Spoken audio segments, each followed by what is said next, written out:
अस्सलाम वालेकुम, जय हिंद दोस्तों। मैं तनवीर इसरार। आज की इस वीडियो में हम देखेंगे कि डॉक्टर जितेंद्र आवार साहब को, खास करके मुमरा के लोगों को, कलवा के लोगों को तो ज़रूरी है ही, लेकिन खास करके मुमरा के लोगों को क्यों ज़रूरी है उन्हें जिताना, उन्हें वोट देना। इस वीडियो को आप एंड तक ज़रूर देखें।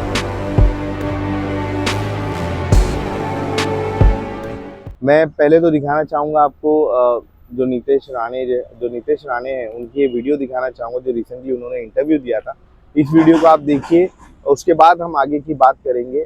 24 घंटे के लिए पुलिस को छुट्टी पर भेज दो, हिंदू ताकत दिखा देंगे। जो हिंदुओं को तिरछी नजर से देखेगा वो फिर अपने अब्बा का चेहरा भी नहीं देख पाएगा, और अगर कोई ओवैसी की जुबान काट कर लाएगा तो मैं इनाम दूंगा। कुछ गलत नहीं, सब सही है। वापिस रिपीट करना है तो आपके शो पे भी बोल सकते हैं। अच्छा, रिपीट भी कर सकते हैं, कोई डर वर नहीं है आपको? किस चीज का डर? हमारे हिंदू राष्ट्र में हिंदुओं को डरने की कोई जरूरत नहीं। मस्जिद में घुसकर चुन चुन कर मारेंगे। 24 घंटे के लिए पुलिस को छुट्टी पर भेज दो, हिंदू ताकत दिखा देंगे। जो हिंदुओं को तिरछी नजर से देखेगा वो फिर अपने अब्बा का चेहरा भी नहीं देख पाएगा, और अगर कोई ओवैसी की जुबान काट कर लाएगा तो मैं इनाम दूंगा। कुछ गलत नहीं, सब सही है। वापिस रिपीट करना है तो आपके शो पे भी बोल सकते हैं।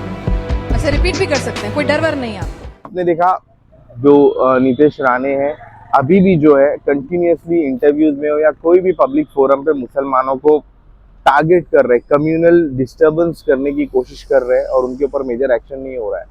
आप बीबीसी की ये रिपोर्ट देखेंगे इस वीडियो में। मैं आपको ये भी दिखाऊंगा कि बीबीसी की रिपोर्ट में क्लियर कट जो मुस्लिम्स है, जो हमारे भाई है, वो चाहते हैं कि डेवलपमेंट तो हो ही, लेकिन सब में पहले वो सिक्योरिटी से कॉम्प्रोमाइज नहीं करना चाहते, इसलिए एक सेक्युलर लीडर को लाना चाहते हैं। जळगावहून कल्याणला जाणाऱ्या रेल्वेत गोमांसाच्या शंकेवरून मुस्लिम वृद्ध व्यक्तीला मारहाण झाली। ही काही उदाहरणं, पण अशा तेढ वाढवणाऱ्या असंख्य घटना महाराष्ट्रात गेल्या काही वर्षांमध्ये सातत्यानं घडतायत। याचा परिणाम मुस्लिम मानसिकतेवर झालाय। भीती आणि स्वतःची सुरक्षा हेच त्यांच्या राजकारणाचे आणि मतदानाचे केंद्रबिंदू बनलेत। आज अगर हम देखेंगे डेवलपमेंट की बात करेंगे तो डेवलपमेंट में आप देखेंगे मुमरा, आज मैं खड़ा हूँ चौपाटी पे, ये पहले कभी था नहीं। आपने हमारी जो जनरेशन है, हमने हमारे सामने देखा है ये बनते हुए। दूसरी चीज़ आप देखेंगे मुस्लिम जो है मुमरा में एक ऐसा डेवलपमेंट हो रहा है जो मुस्लिम्स खास करके मुंबई साइड से, मैं कहूँगा कि दूसरे थाना एरिया से या दूसरी कुर्ला एरिया से, चेंबूर एरिया से, वो यहाँ आकर घर ले रहे हैं और एक सेल्फ कंटेन अच्छे घरों में जो अपने आप को अपग्रेड कर रहे हैं। इंफ्रास्ट्रक्चर की बात करूँगा तो आप देखेंगे बाईपास देखेंगे, भले उसे लोग कहते हैं कि वो पहले अप्रूव हुआ, लेकिन उसके ऊपर काम करना जो है, उसके ऊपर पुश करके चीज़ें कंप्लीट करना, वो एक एमएलए का काम होता है, जो डॉक्टर जितेंद्र आवार साहब ने किया। आप मुमरा के जो नीचे रोड देखेंगे, जो पहले काफ़ी छोटे रोड थे, अगर आपको 1995 की बातें याद होगी, आपने देखा होगा, तो वो रोड्स में भी डेवलपमेंट हुआ है। पानी का जो शॉर्टेज है, पानी से जो मुमरा में तो प्रॉब्लम है ही, लेकिन इंशाअल्लाह मुझे ऐसा लगता है कि अगर डॉक्टर जितेंद्र आवार साहब को एक और मौका दिया जाएगा तो जो पेंडिंग चीज़ है वो इंशाल्लाह वो पूरी होगी। हैंगिंग मार्केट के बारे में लोग कहते हैं, मैं एक आर्टिकल पढ़ रहा था, उसमें मैंने देखा कि टीएमसी ने 2018 में जो पहला हैंगिंग मार्केट जो है बनाने का यहाँ पर प्रपोजल रखा है, और वो अगर सक्सेस होता है तो बाकी शहरों में भी उसे इम्प्लीमेंट किया जाएगा। अब वो एक कलेक्टिव प्रोसीजर होता है, प्रपोजल हो गया, उसको कलेक्टिवली जो बाकी जो क्लियरेंस होते हैं, जो कंप्लायंस होते हैं, फॉलो करके उसे लाना, वो भी एक चैलेंजिंग टास्क होता है। तो हमें डॉक्टर जितेंद्र आवार साहब के टेन्योर में जो चीज़ें अप्रूव हुई है, जैसे हैंगिंग मार्केट है, हॉस्पिटल्स वगैरह है, जो आज भी जो है कुछ लोग उससे नाराज है, लेकिन उसके पॉजिटिव एस्पेक्ट्स नहीं देख रहे कि हमारे शहर में अपना एक मुमरा में एक हॉस्पिटल आया है, और स्टेडियम वगैरह जो है, हमारे जो मुमरा एक ऐसा शहर था, पहले यहाँ पे एटीएम भी नहीं थे, आज स्टेडियम्स आ रहे हैं। आप बड़े बड़े बैंक्स आ रहे हैं, बड़े बड़े डेवलपर्स आप देखेंगे। जो हमारा एक्सटेंशन पार्ट बोलूँगा मैं मुमरा का, शिल तक चले गया है, तो वहाँ के भी जो मोस्टली वोटर 149 में ही रजिस्टर्ड है। तो आप देखेंगे हावरे, दोस्ती और बड़े बड़े डेवलपर्स भी मुमरा में आहिस्ते आहिस्ते आ रहे हैं। मेरा कहने का ये मतलब, जहाँ इंफ्रास्ट्रक्चर इंक्रीज होता है, बढ़ता है, डेवलप होता है, तभी बड़े बड़े डेवलपर्स और दूसरे लोग यहाँ पर जो माइग्रेट होते हैं एक सिटी में, यहाँ पर आते हैं और रहते हैं। बताना चाहूँगा कि ऑलरेडी हमारा जो यहाँ का जो लीडर है डॉक्टर जितेंद्र आवार साहब एक सेक्युलर नेता है। तो मेरे एज अ वोटर, मैं अपनी पर्सनल ओपिनियन दे रहा हूँ कि एज अ वोटर मुझे ऐसा लगता है कि यहाँ पर दूसरे कैंडिडेट जो सेक्युलर बोल कर यहाँ पर आ रहे हैं, बेशक का है उनमें भी क्वालिटी है लीडरशिप की, तभी वो यहाँ तक पहुँचे, लेकिन उन्हें जैसे थाना एरिया से ट्राई करना चाहिए था अगर वो सेक्युलरिज्म बचा सकते हैं तो।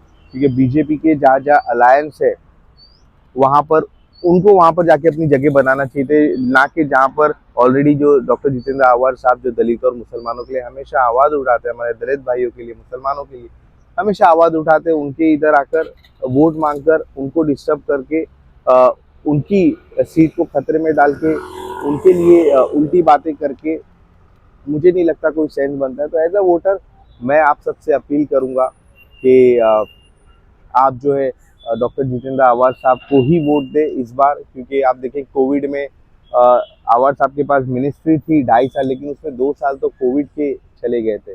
उन्हें अगर मौका मिलता और उनको सही तरीके से उन्हें प्रॉब्लम्स का सल्यूशन बताया जाता तो वो उस चीज़ को भी सॉल्व करते अगर वो टेन्योर कंप्लीट करते तो। लेकिन कोविड हुआ, उन्होंने लोगों के बीच जाकर खुद भी अपने आप को कोविड में इन्वॉल्व कर दिया, उनकी तबीयत काफ़ी ख़राब हो गई थी, उसके बावजूद उन्होंने पूरी तरीके से मुमरा और कलवा के लोगों का साथ दिया। तो ये सब चीज़ें जो है हमें भूलना नहीं चाहिए। लास्ट जो 5 इयर्स में जो उन्होंने अपनी हेल्थ को रिस्क में डालकर लोगों को टाइम देकर जो काम किया है हमारे लोगों के, तो उन्हें हम सबका फर्ज बनता है कि एक मौका ज़रूर दे ताकि वो इस बार भी एमएलए चुनकर आए बड़ी मार्जिन से, और हम सब लोगों के लिए जो हमारे सोच है जो हम चाहते हैं डेवलपमेंट हो, उस तरीके का डेवलपमेंट हमारे शहर में हो सके। आखिर में ये कहना चाहूँगा मैं कब्रिस्तान के बारे में, काफ़ी आप सबके हमारे रिश्तेदार वहाँ पे मरहूम दफन है। कब्रिस्तान आपने देखे कोविड में लोग बहुत पॉजिटिव बात कर रहे थे क्योंकि लोगों को दफनाने के लिए प्रॉब्लम्स हो रही, तो हर शहर से लोग आके वो जो MM वैली के कब्रिस्तान को यूज़ किए। अब हमें ये पॉलिटिकली मुद्दा नहीं बनाना चाहिए। क्यों? आपको मैं ये वीडियो दिखाना चाहूँगा कब्रिस्तान से रिलेटेड, जो आवार साहब ने ऑलरेडी क्लियर कट बता चुका है क्या क्या इसमें है। उनके बताने के बाद वो फाइल अगर देखें वो लेके बैठे। पहला रिजर्वेशन का फाइल, ये राज्यपाल ने निकाला हुआ आदेश जी 2012 का UD 12 15 जनवरी 2013 ठीक है, फाइनल नोटिफिकेशन है। उसमें प्लॉट नंबर है 51, यस, प्लॉट नंबर है 53, यस, प्लॉट नंबर है 64, प्लॉट नंबर 107 बी। आपको एक बात बताता हूँ जी, इसमें के आधे प्लॉट खुले हैं जी, और आधे प्लॉट CRZ 1 में है। 5 एकड़ का कब्रिस्तान CRZ 1 में जब जाता है, उसका थोड़ा सा हिस्सा 2 एकड़, तो 2 एकड़ में कब्रिस्तान नहीं बना सकते आप। CRZ 1 में कुछ भी नहीं कर सकते आप। तो CRZ 1 होने के कारण ये जो प्लॉट है उसका इनकार कर दिया कमिश्नर ने कि मैं यहाँ कब्रिस्तान नहीं बना सकता हूँ, क्योंकि मेरे को एक साथ 5 एकड़ जमीन लगेगी जी, एक साथ। ये इधर है ना फर्स्ट नोटिफिकेशन जिसकी आप हमेशा बात करते हो, ये दिखा दो। ये पहली फाइल है, ये राज्यपाल का निर्देश है, ठीक है। फिर उसके बाद दूसरा ये निकला कि कहां पे अभी इसको शिफ्ट किया जाए। इसके बाद एक नरोत्तम नगर का लेटर है। ऐसा है कि पहली चीज आपको बता दें, उन्होंने मांग की है अपना लेआउट प्लान देकर। ऐसा है कि पहली चीज बताता हूं कि प्राइवेट प्रॉपर्टी में आप जब रिजर्वेशन डालते हो, अगर मालिक ने इनकार कर दिया तो आपको एक्विजिशन प्रोसीडिंग्स को कम से कम 20 साल लगते, 20 साल, क्योंकि वो जाता हाई कोर्ट, वो हाई कोर्ट से निकलता है सुप्रीम कोर्ट, यानी पहले सिविल में जाता है, सिविल से वो हाई कोर्ट में आता है, हाई कोर्ट से जाता है सुप्रीम कोर्ट, निकलते निकलते 20 साल निकल जाते हैं। उसके बाद भी अगर उनके ऊपर अलग एलिगेशन लगते हैं तो वो मेरे ख्याल से गलत है।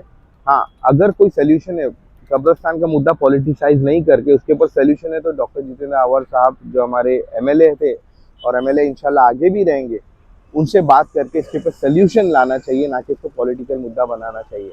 बात तो बहुत चीज़ें हैं बोलने के लिए, लेकिन आज के लिए मैं अपना view as a voter, Mumbra का सिटीजन, मैं हमारे लोगों के सामने रखना चाहता हूँ। इंशाल्लाह अगली वीडियो में मैं आपके सामने फिर से आऊँगा कुछ मुद्दे और डिटेल में बताते हुए। तो उम्मीद है आप मेरी इस रिक्वेस्ट को सुनेंगे और इस बार डॉक्टर जितेंद्र आवार साहब को एक और मौका ज़रूर देंगे। शुक्रिया।